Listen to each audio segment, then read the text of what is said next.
Nós vamos meditar no texto de Gálatas, capítulo 4, e dele nós vamos extrair o tema da nossa reflexão nesta manhã. Gálatas, capítulo 4, a partir do versículo de número 1, a palavra de Deus diz assim: Digo, pois, que todo o tempo em que o herdeiro é menino, e nada difere do servo, ainda que seja senhor de tudo, mas está debaixo de tutores e curadores até ao tempo determinado pelo Pai. Assim também nós, quando éramos meninos, estávamos reduzidos à servidão, debaixo dos primeiros rudimentos do mundo, mas, vindo a plenitude dos tempos, Deus enviou seu Filho, nascido de mulher, nascido sob a lei, para remir os que estavam debaixo da lei, a fim de recebermos a adoção de filhos. E, porque sois filhos, Deus enviou aos nossos corações o Espírito de seu Filho, que clama, Abba, Pai. Essa expressão refere-se a uma forma de intimidade, né?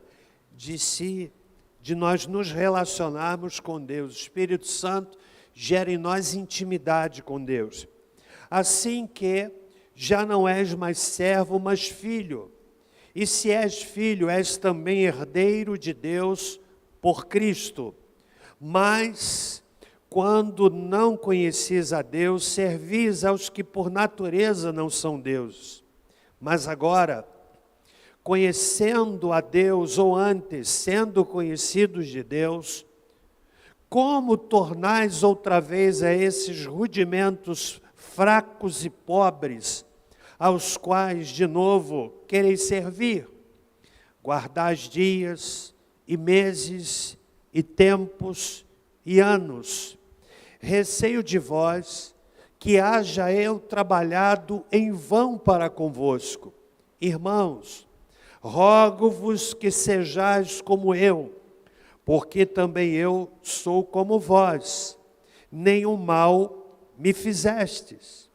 E vós sabeis que primeiro vos anunciei o Evangelho, estando em fraqueza da carne, e não rejeitastes, nem desprezastes isso que era uma tentação na minha carne. Antes, me recebestes como um anjo de Deus, como Jesus Cristo mesmo.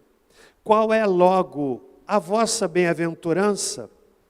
Porque vos dou testemunho de que, se possível fora, arrancarias os olhos e mos darias.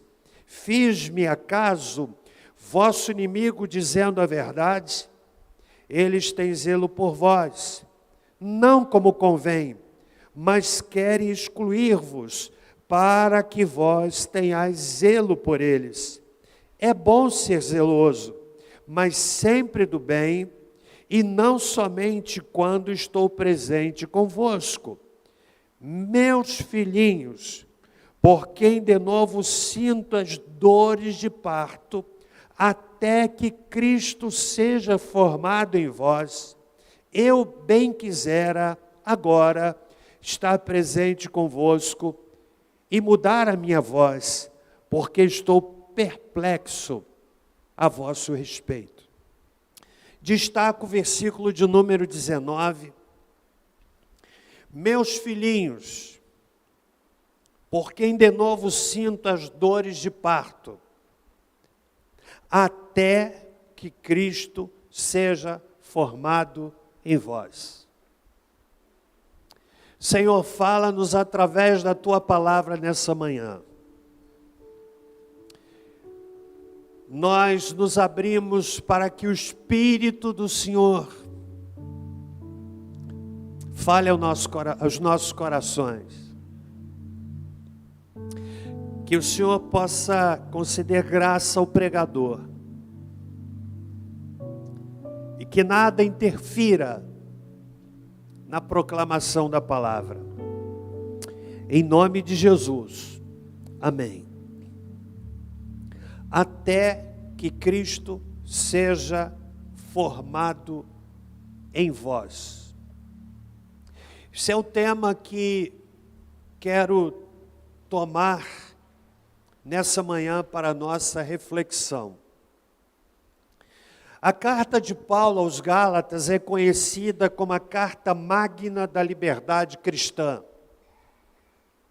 É a única carta que Paulo endereçou a um grupo de igrejas. Diferentemente da carta endereçada à igreja em Corinto, a carta endereçada a Tessalônica, a carta endereçada aos Colossenses, a carta endereçada à igreja em Éfeso, esta carta é uma carta que tem uma amplitude maior. Isto porque a Galácia não era uma cidade, mas uma região da Ásia Menor que incluía várias cidades.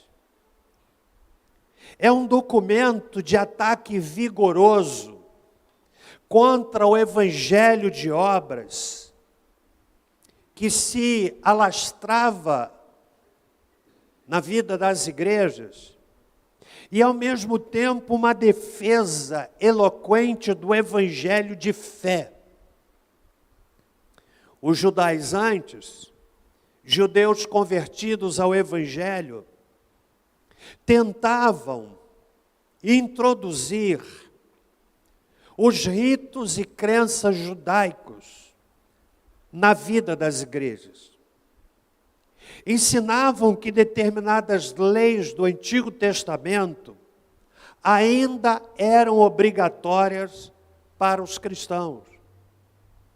Ou seja, o motivo da carta de Paulo aos Gálatas diz respeito à refutação da mensagem ensinada pelos judaizantes, que associavam a fé à obediência da lei como parte necessária para a salvação. E muitos estavam se tornando escravizados e presos a estes ritos que estes judeus começavam a difundir na vida da igreja. O apóstolo Paulo, como um pastor zeloso, como um visionário, como alguém que via para além do seu tempo as consequências de tais ensinos, escreve a carta aos Gálatas com o intuito claríssimo de desfazer tais ensinos que prosperavam na vida das igrejas. O apóstolo Paulo identifica alguns perigos que ameaçavam a igreja da Galácia, as igrejas da Galácia. O primeiro perigo, que tem a ver com o fato de relativizar o sacrifício de Jesus. O que Jesus fez na cruz do Calvário tem um caráter absoluto. Não há qualquer outra coisa que possa ser feita para salvação. Não é dar dízimo, não é jejuar, não é orar, não é frequentar tais ações devocionais, não se constituem em elementos que garantem a salvação. Eles são efeitos da salvação. Quando nós aceitamos a Cristo como nosso Senhor e Salvador, tudo consumado está. Jesus morreu na cruz do Calvário pelo pecador. Tem caráter absoluto. O apóstolo Paulo chega a dizer aqui no capítulo 4, no versículos 4 e 5, vindo à plenitude dos tempos, ou seja, Jesus entrou na história no momento correto. Deus enviou seu Filho, nascido de mulher, nascido sob a lei, para remir os que estavam debaixo da lei, a fim de recebermos a adoção de filhos. O ensino dos judaizantes, portanto, relativizava o sacrifício de Jesus. E Paulo, como um pastor zeloso, ele traz uma palavra de orientação, deixando claro que a salvação é individual e pela fé em Jesus Cristo como único e suficiente Salvador. O segundo perigo que o apóstolo Paulo identificava é de que muitos crentes estavam sendo levados a um retrocesso para as suas convicções antigas. Havia-se uma forte tendência de retrocesso, um retorno a estas convicções que outrora eles tinham. Meus irmãos e minhas irmãs, Jesus é suficiente. Nós cantamos aqui um louvor que a gente precisa explicar, né? O melhor de Deus ainda está por vir. É claro que não se refere à salvação. É claro que não se refere àquilo que Jesus fez na cruz, é o melhor de Deus, já veio. Mas se refere, obviamente, ao fato de que você e eu podemos experimentar coisas melhores e maiores de Deus. Mas o terceiro perigo que o apóstolo Paulo identificava é que o seu trabalho de dedicação estava em risco. Ele diz isso no versículo 11. Receio de vós, que haja eu trabalhado em vão para convosco. Ou seja, todo o trabalho que o apóstolo Paulo teve de ensinar, que a salvação não é pelas obras, mas pela fé, que ninguém pode ser salvo por meio das obras da lei, mas pela fé, que a única forma de qualquer pessoa ser salva é pela fé em Jesus Cristo. O apóstolo Paulo começava a perceber que aqueles ensinos estavam fazendo com que todo o seu trabalho fosse vão. E a partir disto, no verso 19, ele diz assim: meus filhinhos. É a única vez nas epístolas pastorais que Paulo usa essa expressão. Afetuosa, carinhosa. Paulo está dizendo, meus filhinhos, por quem de novo sinto as dores de parto. Ele está utilizando-se de uma metáfora de gerar filhos. Ou seja, é uma maneira que ele está utilizando para dizer àquelas ovelhas das igrejas na Galácia, do perigo que ele percebia, perigo que o levava a sentir como uma parturiente, como uma mulher que está prestes a dar à luz, sentindo dores de parto. E então ele diz, sinto as dores de parto, até que Cristo seja formado em vós. Era um ditado judaico de que se alguém ensina a lei ao filho do seu próximo, a Escritura considera isso como se ele o tivesse gerado.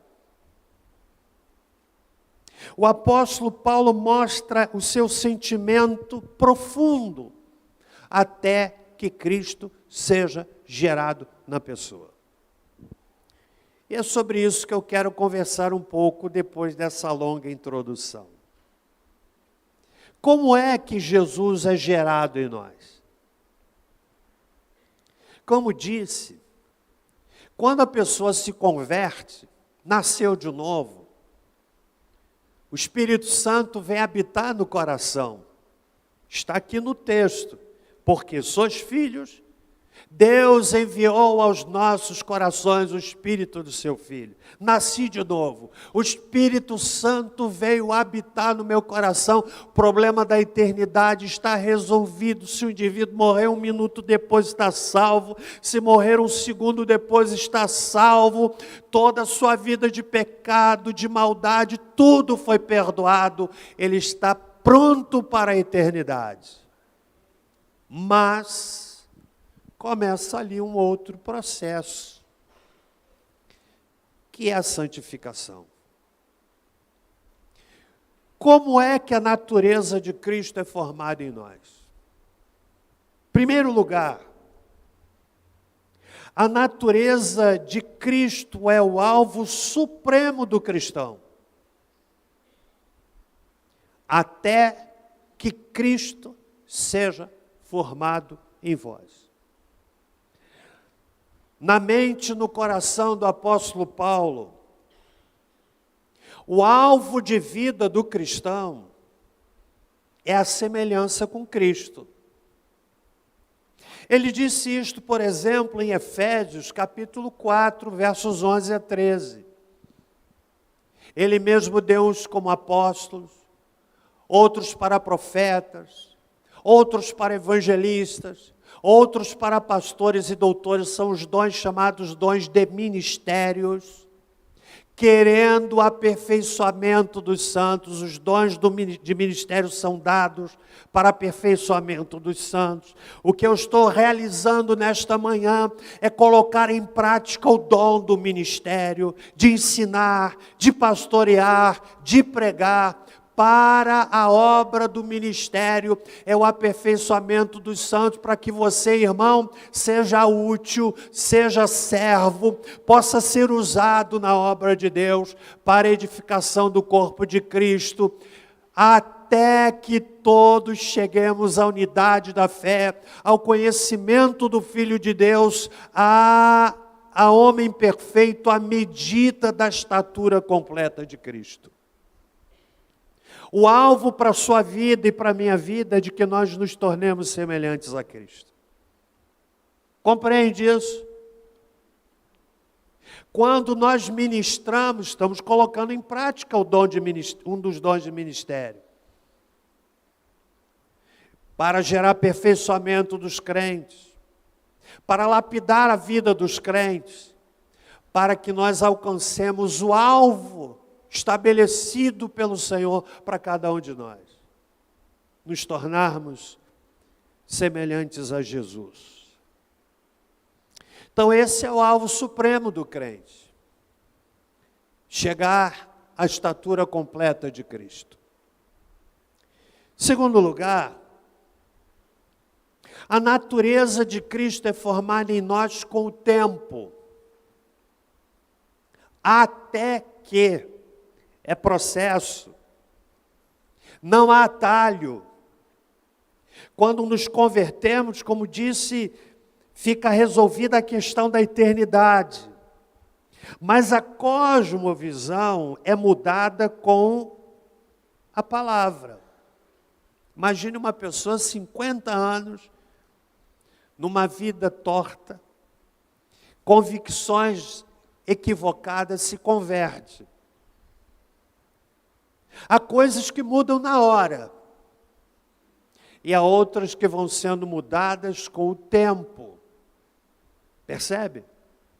Maneira de falar, maneira de agir. A cosmovisão do indivíduo, ou seja, a visão do mundo que o indivíduo tem, vai sendo mudada a partir da ação do Espírito Santo no coração da pessoa. Não é o pastor que muda, não é a igreja que muda, é o Espírito Santo que trabalha dentro de nós, levando-nos à medida da estatura completa de Cristo. Isso tem um nome: santificação, maturidade. E eu quero dizer para você, querido irmão e irmã, que não há atalho. Não há atalho para que a natureza de Cristo seja formada em nós. Há pessoas que não compreendem isto e acabam entrando em atalhos. Pensam, por exemplo, que eu preciso de uma igreja mais forte, porque quer ter um atalho. E muitas vezes, na maior parte das vezes, o que colhe é uma triste decepção. Maturidade espiritual é um processo. O amadurecimento é um processo, o crescimento espiritual é um processo. O crescimento espiritual é diferente do crescimento físico. Como é o crescimento físico? Nasce um bebê e a mãe e o pai não precisam ficar dizendo: meu filho cresça, cresça meu filho cresça. Precisa fazer isso? Não. Se a criança não tiver nenhum problema de saúde, tiver uma boa alimentação, um bom cuidado, naturalmente a criança cresce. Sim ou não? Mas o crescimento espiritual não é assim. Ele é intencional. O indivíduo precisa querer crescer. Nem todos crescem espiritualmente na mesma velocidade. É farta na palavra de Deus a afirmação de que nós precisamos crescer e o crescimento é gradativo. Por exemplo, leio em Provérbios capítulo 4, verso 18, que diz assim: a vereda do justo é como a luz da aurora, que vai brilhando mais e mais até ser dia perfeito. É como o amanhecer. Você já deve ter visto um amanhecer em que o sol vai despontando, e Salomão faz essa analogia, esta comparação, para dizer que o caminho do justo, a vereda do justo, a trilha do justo, é como a luz da aurora, que vai brilhando, e o sol vai empurrando a noite, e vai trazendo a claridade, até ser dia perfeito. Até que Cristo seja formado. É um processo. É um processo que deve trazer ao nosso coração paciência. Paciência. Pessoas que vêm, por exemplo, de convicções religiosas tradicionais, não é difícil elas trazerem ainda algum ranço disso. Por exemplo, pessoas que vêm do espiritismo. E nós respeitamos os espíritas, mas pensamos absurdamente diferente. Mas a pessoa vem de lá cheia de crendices, aí se converte, nasceu de novo. Não é difícil ela ainda arrastar um pouco dessas crendices, sim ou não? Aí ele responde a isso, por exemplo, mantendo o Salmo 91 aberto lá na sua sala. Já contei para você que eu já fui visitar uma casa a Bíblia aberta, Salmo 91, as páginas estavam amareladas. Eu abri a página anterior branquinha, a outra também, mas aquela amarelada. Você sabe que isso pode representar uma visão equivocada de transformar o Salmo 91 em um amuleto. Percebe? Ou o indivíduo que mantém a Bíblia no painel do seu carro. Você já viu? Talvez alguém vá tirar a sua Bíblia do painel hoje. Aquela Bíblia retorcida de tanto sol, com a sua capa quebradiça, as folhas enrugadas. Pode ser que seja uma visão equivocada de ter a Bíblia ali como um amuleto. Ou seja, a Bíblia lá para o indivíduo pode ser aquilo que um crucifixo, que um santo representa para outro indivíduo. Está entendendo? Quantos estão me entendendo aqui? Então, meus irmãos, é um processo. Nem todos neste auditório têm o mesmo crescimento espiritual. Mas Paulo diz: eu sinto dores de parto, até que Cristo seja formado em vós. Eu não vou dizer que eu sinto as mesmas dores que Paulo sentia. Eu não ousaria dizer isso. Mas a gente sente dores. Quando percebemos, por exemplo, que a vida de muitos crentes está tão aquém daquele alvo maior, que é de nos tornarmos semelhantes a Cristo. Esse é o alvo.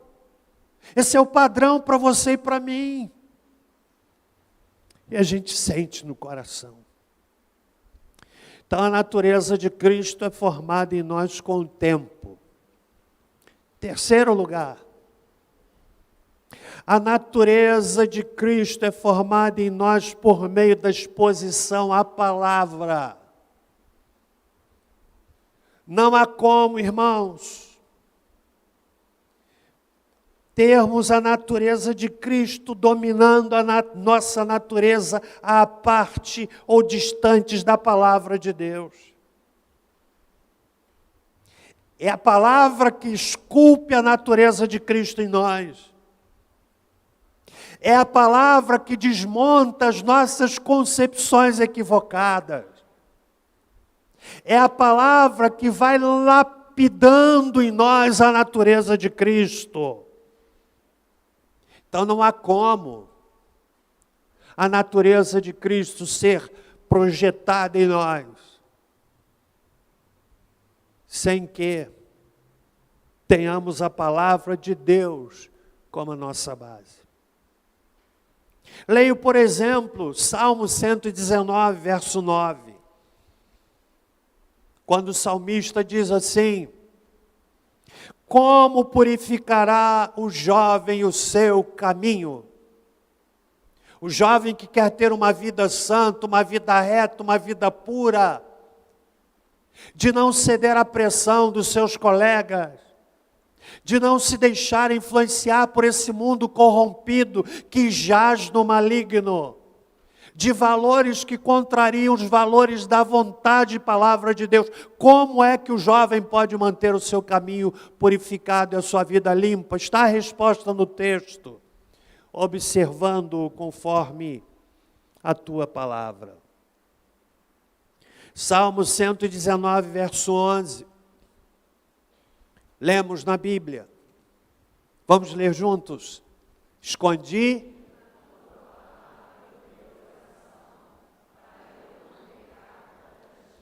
como é que eu posso viver sem pecar contra Deus?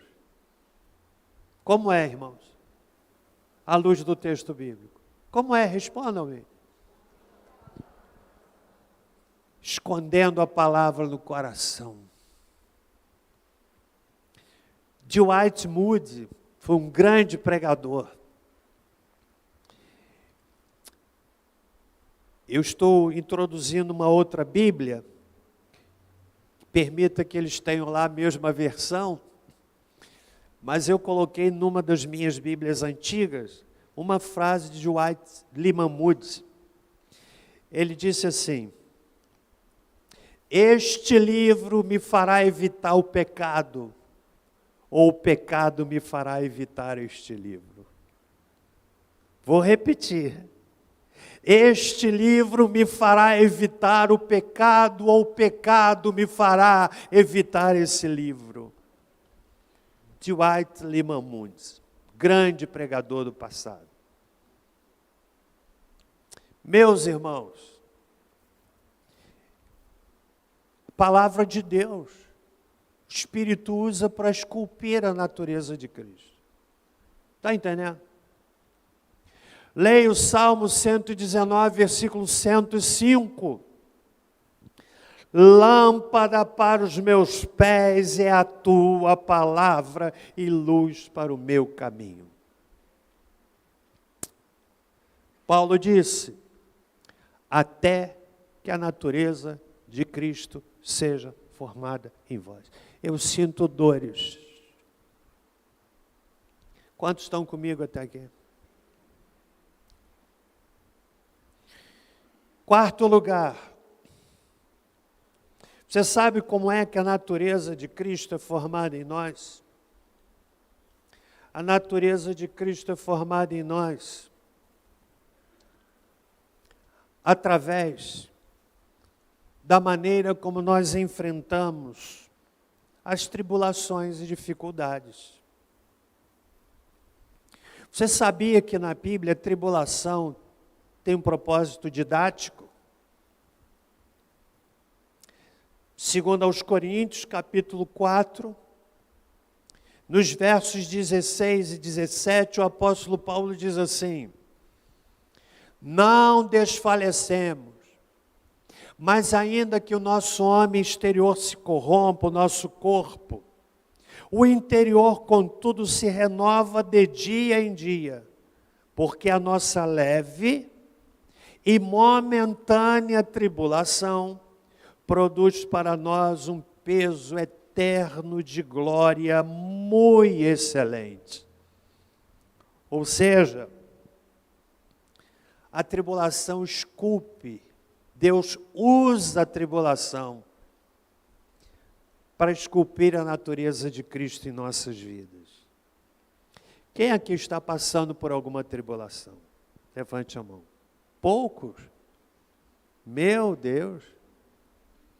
Vou perguntar outra vez, acho que você não entendeu. Quem é que está passando por alguma tribulação? Levanta a mão.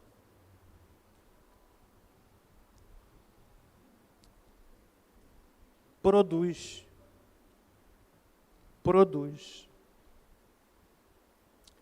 É o que o apóstolo Paulo diz. Nada potencializa mais o crescimento espiritual do que as tribulações.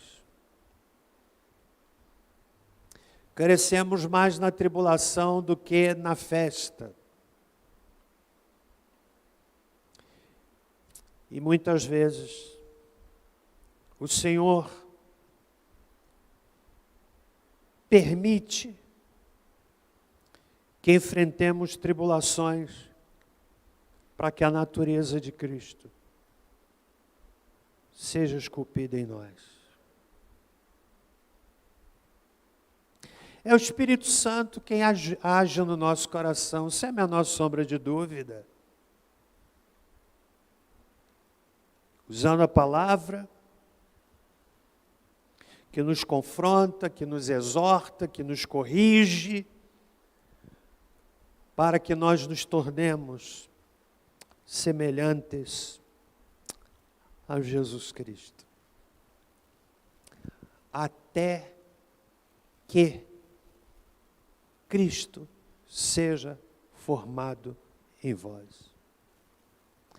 Meus irmãos, nessa manhã, quero deixar essa palavra de reflexão para a nossa congregação. Lendo uma vez mais o verso 19 do capítulo 4. Quando o apóstolo Paulo diz: meus filhinhos, por quem de novo sinto as dores de parto, até que Cristo seja formado em vós. O seu alvo de vida é Jesus. O meu alvo de vida, a minha inspiração maior é Jesus.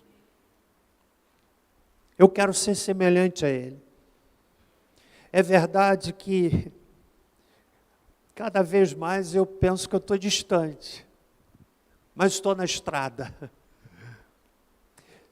Tornar-me semelhante a Jesus,